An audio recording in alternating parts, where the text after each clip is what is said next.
Welcome to the Banker Lamp. Please enjoy the video. You're starting now? Plug in or ensure battery is safe, then unlock. Open settings and go straight to display and brightness. This is where always on display lives. Once there, make sure you can change lock screen settings by confirming your PIN or fingerprint if prompted. You don't need extra apps. These steps get you to the control panel quickly, so you can flip the feature on and configure timing and style without detours. You now enable the feature. Tap Always on Display, then toggle it on. Choose a style, clock, text, or image and pick contrast or color if available. This affects battery and visibility.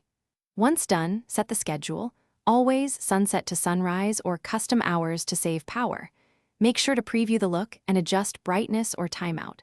These choices explain why battery impact varies and let you balance visibility versus power use. Finish by saving settings and locking the phone to confirm Always on Display behaves as expected.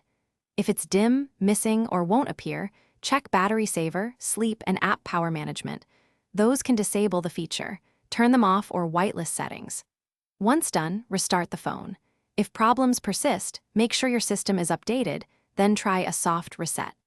This single troubleshooting tip usually resolves conflicts between power rules and the AOD feature.